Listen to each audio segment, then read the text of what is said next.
two guys, the biggest puncher, I feel, at the 135 would probably be Gervonta Tank Davis. Attributes, but do you think he has enough power to sustain? Well, it's really all about skills.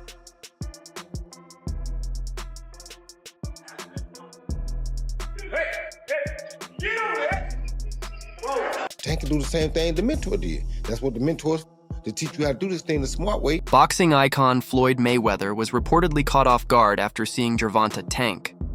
Davis's shocking physical transformation ahead of his mega fight with Jake Paul.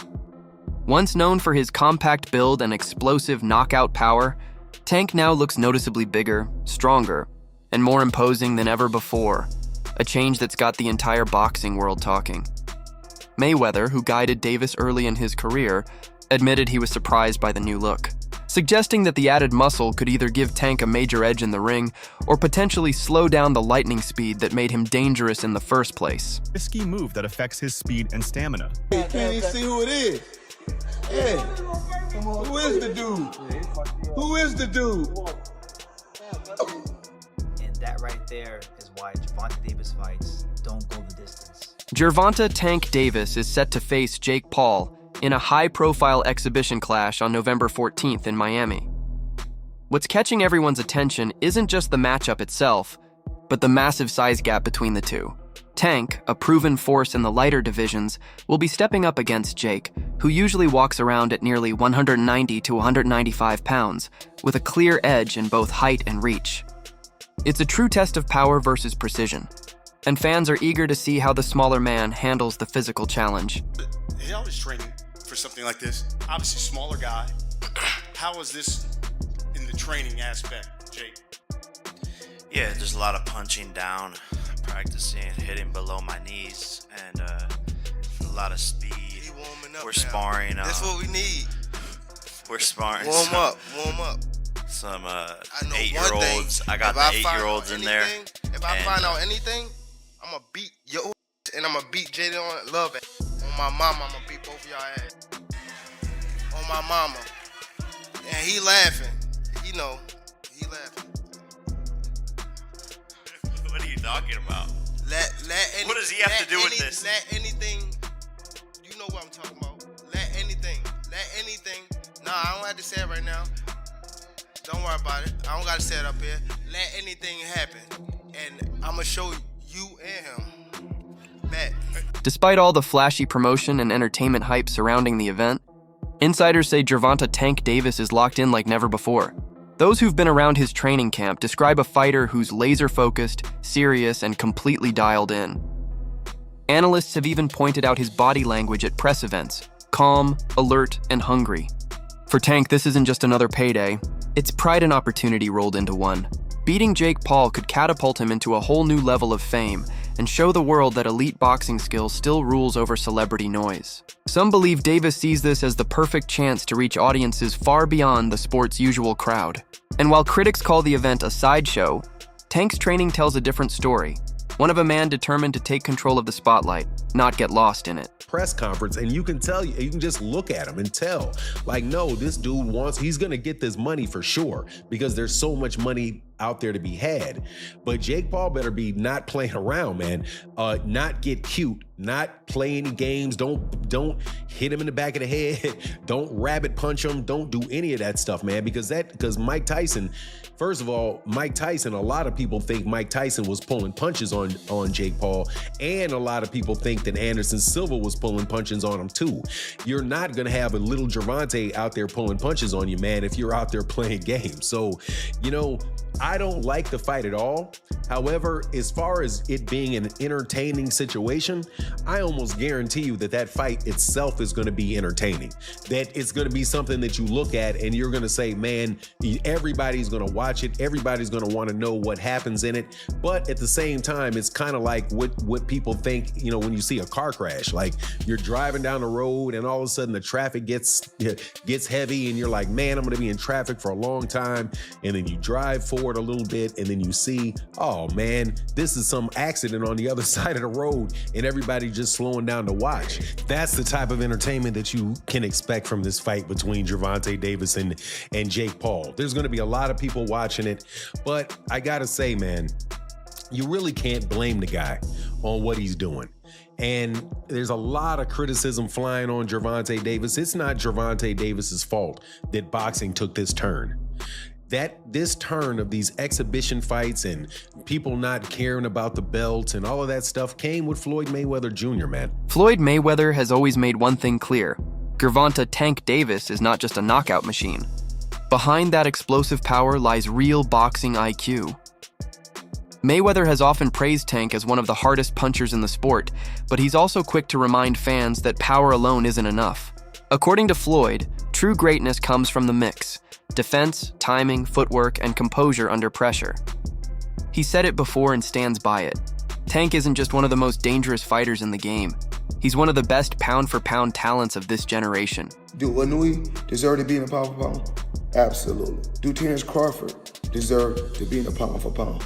Absolutely. But what about Gervonta Tank Davis? I mean, he deserved to be somewhere also in the pound for pound. Why don't they give him that credit? Because he was affiliated with me. Floyd Mayweather played a massive role in shaping Gervonta Tank Davis early in his career. Under Mayweather Promotions, Floyd wasn't just the promoter, he was the mentor, teaching Tank not only how to win fights, but how to handle pressure when the lights were brightest, and how to move smart in the boxing business. But like many great partnerships, things eventually got complicated. Behind the scenes, tension started to build, and by 2022, the student and the teacher decided to part ways, each confident enough to walk his own path. You're black, giving back. So I was working with, I got a fighter, one of the best fighters out there today, Gervonta Tank Davis. Right. I got it when he was young. I put him in a position. Now he's 3-time world champion. The tension between Gervonta Tank Davis and Floyd Mayweather runs deeper than contracts or business deals. What was once a mentor-protege bond has turned personal. Tank has hinted that working under Floyd often felt restrictive, like every move came with strings attached. He's accused Mayweather of keeping too tight a grip on his career, controlling the spotlight and limiting his growth both financially and professionally. In Tank's eyes, Floyd struggled to truly celebrate anyone else's success, especially when that success began to rival his own. Over time, respect turned into resentment, and the friendship that once looked unbreakable slowly fell apart behind the scenes. First of all, Floyd don't never want to see no one like a fighter do better than them. Why the say Terrence Crawford should fight? Finna be there. That don't make no fucking sense. He don't never want to see nobody be better than him. I'm telling you. You're next in line. Just so you're next in line. Is there like a brother? The last question, guys. Is there like a love-hate or like yeah, the fighter? Yeah, I love the fighter. Like, I ain't gonna lie, if he was like chill, like he'll be the smoothest. But he's not. You know what I mean? He's a great fighter. And my bad. Oh, you're good, man. And he cause I don't want to say like he's just a scumbag, but it's like he's a great fighter, and sometimes he can be good, but it's like it's always I'm this. According to Davis, Mayweather's biggest opponent has always been his own ego. He believes Floyd's need for validation often drowns out the humility that usually defines true greatness. Tank points to moments where, instead of accepting praise with grace, Floyd doubled down, insisting he's not just one of the best, but the greatest ever. To Davis, that mindset isn't confidence anymore, it's obsession. An obsession with legacy that sometimes bends the truth just to keep the spotlight fixed exactly where Floyd wants it. You're backed by arguably one of the greatest of all time, right? What are we rating ourselves on? What are we rating on? Okay. Well, we're going to know in the least amount of fights. I didn't have to have 70 fights, 150 fights, 300 fights. Did I not beat the most world champions? Yes, you did. Okay. And in the least amount of fights? Yes, you did. Who got the highest gate? Floyd Mayweather. Who made the most money? You did. Who was the most accurate fighter of all time? You were. So it's basically saying that... The greatest of all time. Okay. All right. Just a guy with a job. I have a job though. So who would you fight next? And guess what? Your job don't pay like my job. Well, it depends. Your job don't pay like my job. That brings me to another point. Why are you coming back? I can make $20 million in 18 months because I want to. Because I want to come back and steal some more money. I'm in a whole new era, dominating fighters. And he's a whole new fighter, Floyd. A whole new fighter. Oh yeah. And when I beat him, what they gonna say? Oh well, we knew this was gonna happen. Floyd Mayweather was a bigger fighter, or he could outbox him, or this. It's always excuses. Boxing legend Bernard Hopkins didn't hold back when discussing Mayweather Promotions' role in Gervonta Davis's career. In Hopkins' eyes, Davis wasn't held back by a lack of skill, but by the shadow of Floyd's dominance. He described Mayweather's influence as a leash disguised as leadership, arguing that Tank needed freedom, not supervision, to truly evolve. Coming from a Hall of Famer, it was a bold statement that underscored the risk of being guided by someone whose ego can sometimes outweigh their mentorship. I commend Tank on saying, hey, this is my career. You had yours. I respect you from buying me a chain, buying me this, buying me that, take me on a jet. Now, all that's great, but at the end of the day, I'm only going by his interview. You seen it and I seen it. Thank you, Floyd Mayweather, for all the things you gave me. If the intentions was you just looking out for me. But I got an opportunity to fight this big fight. And this soap opera between you and Oscar for all these years, I'm not gonna let it affect me. That's my interpretation. And Tank wants to do the fight, but he had to break away from the chains of somebody he still respects and respected then. And he said, man, I gotta do what I gotta do. This is my career. Roy Jones Jr. says he's not the least bit surprised by Gervonta Tank Davis's decision to face Jake Paul.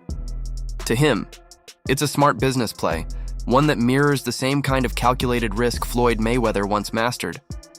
Jones believes Tank knows exactly what he's doing, stepping into a fight that guarantees both global attention and a massive payday. While Roy doesn't outright praise the matchup, he respects the strategy behind it, recognizing that Davis is blending ambition with marketing genius to expand his brand beyond traditional boxing circles.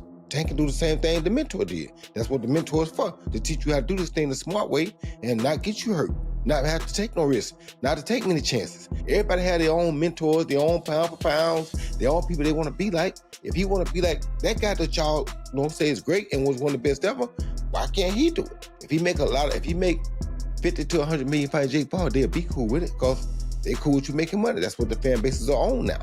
They happy with you just making money being good. Back in our day, they won't be cool with that. You had to prove you was the best. They thought you fought because you wanted to be the best of the division or the best of your era.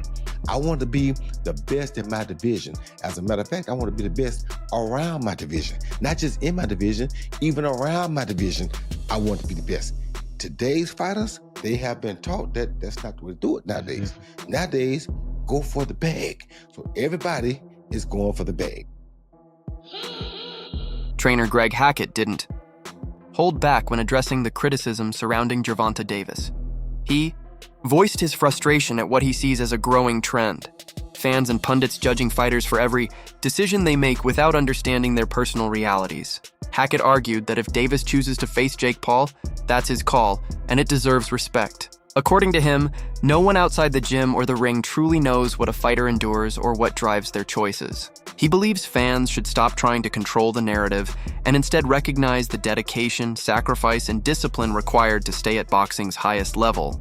Hackett's comments echo a larger sentiment within the sport, that social media has turned boxing criticism into a never-ending spectacle. And number 3, the retirement.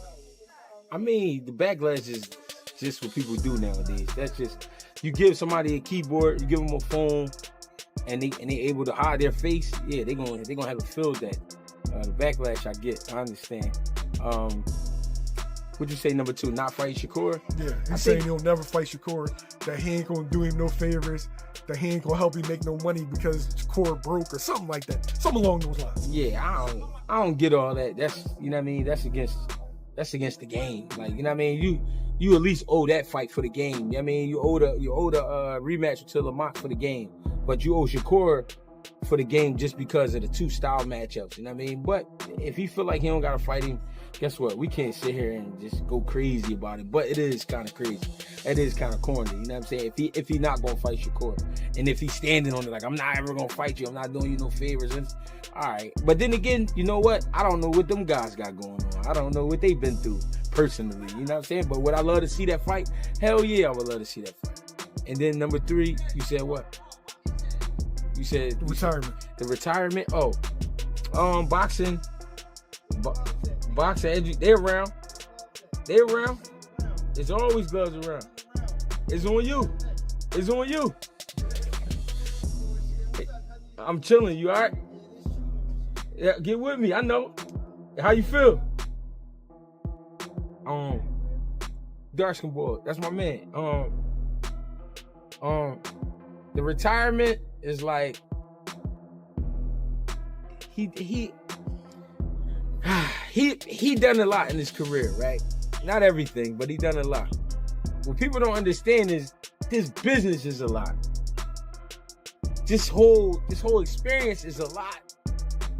The shit these fighters go through is hard to explain. It's hard to explain because people, they can't see it, so they can't understand it.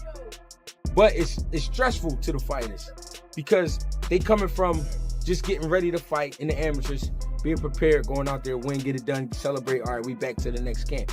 To now, marketing. You're talking about marketing. You're talking about lawyers. You're talking about all this shit that you just never imagined. You like, why do I have to deal with all of this? Former world champion Paulie Malignaggi has never shied away from sharing his thoughts on the state of modern boxing.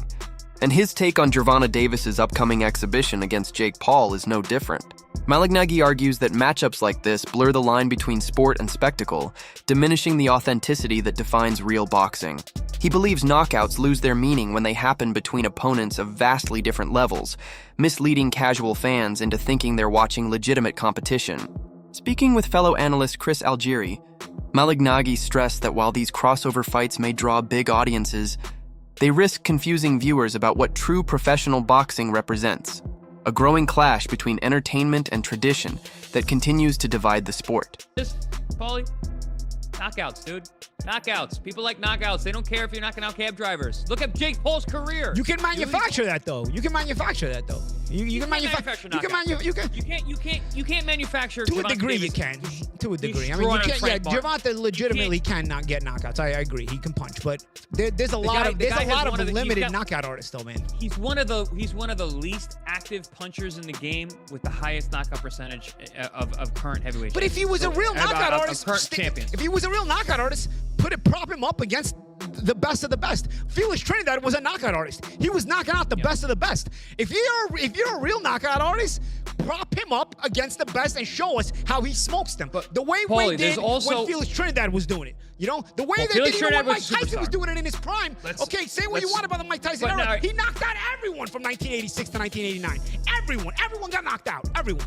Well, by your standard, you could say that Tyson was to a degree manufactured. No, because he fought everyone that was there. Everyone that was there at that time he fought. Teddy Ellis will 100% agree with this with the expense of Witherspoon. That were afraid of him. With the exception of Witherspoon. No, but they all, doesn't matter. He knocked them all out. There was nobody you could say in that era except maybe Witherspoon, who had contract issues with King at the time.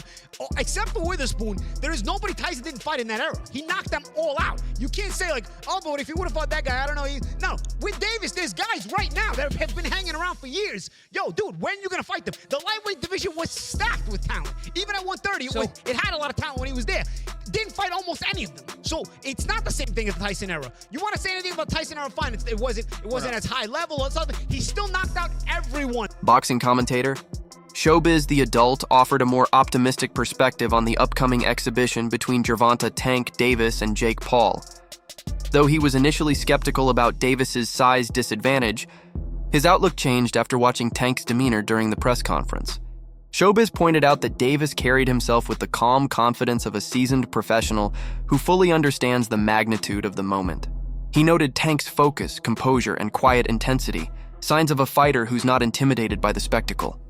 In his view, fans might be underestimating Davis. While Jake's size and power have been the center of attention, Showbiz believes Tank's technical precision and elite fight IQ could be the deciding factors that turn this fight into a shocker. Hell out this kid. Listen, I was feeling that Jake Paul was going to knock out Tank. This press conference made me feel a little bit more confident about Tank. No cap.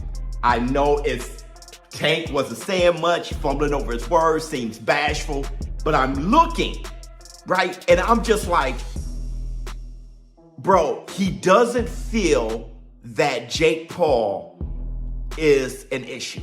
Even though he said it, he doesn't feel like he has to whoop his ass. He doesn't feel threatened. That's the word. He doesn't feel threatened, but he does feel out of his element.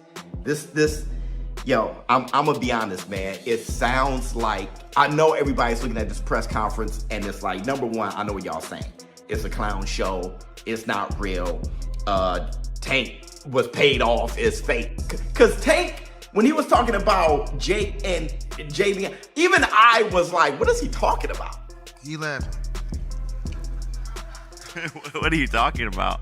What does he have to do with this? Let anything, you know what I'm talking about. Let anything. Nah, I don't have to say it right now. Don't worry about it. I don't got to say it up here. Let anything happen. Promoter Eddie Hearn has been outspoken about Gervonta Tank Davis's decision to take on Jake Paul rather than pursuing a rematch with Lamont Roach Jr. or a unification fight with Shakur Stevenson.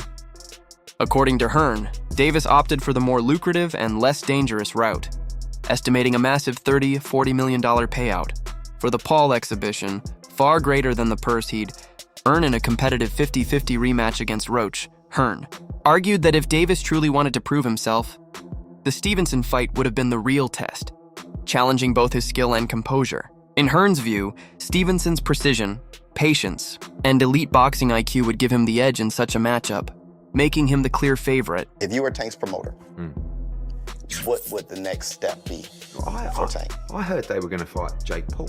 When I see Jake Paul at the event and I see Jake Paul posting from the private jet with a picture of Gervonta Davis. Slapped it. Yeah, but they had that for a reason. Do you know what I mean? Like, I don't know. You had to buy it. You had to get it made. Yeah, but I can't believe that fight was going to happen. But anyway, crazy stuff's happening. Yeah, you got to rematch Lamont Roach.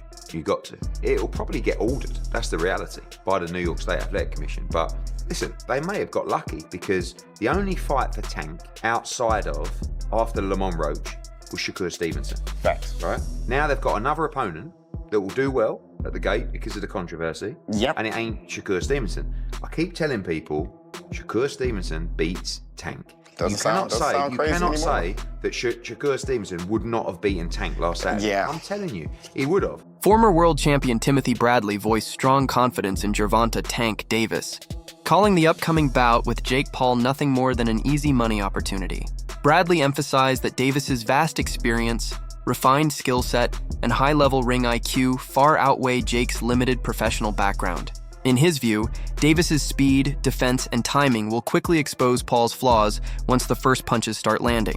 The only danger, Bradley warned, would be if Tank makes the mistake of taking his opponent lightly. Bradley's comments reflect a growing theme in modern boxing, where traditional athletic mastery now collides with the spectacle and influence of celebrity-driven fights like Davis versus Paul. And say that it ain't fixed, because check this out. Tank ain't gonna lose this fight. Hell no. Hell no. Tank ain't losing this fight. Too many holes. Man, Jake don't have enough experience. Yeah, man, this gonna be taking candy from a baby. You know, Jake is missing the rules. See, this is what happens when you don't grow up in the game. When you don't grow up in the game, man, at a young age, this is what happens. You know, you start reading your own press clippings. That's what Jake is doing. You know, fighting this lower level competition, and now he think he the ish. Now he think he the man. He ain't the man. You kidding me? He is not the man. Oh no. Yeah, false sense of security. Now he trying to pick on small folks, right? You know, and I don't mean that in a bad way. Yeah, I'm just saying size-wise. Yeah, that's another thing, boxing one-on-one. Is Gervonta Davis versus Jake Paul a smart move or a step back? Drop your thoughts in the comments below.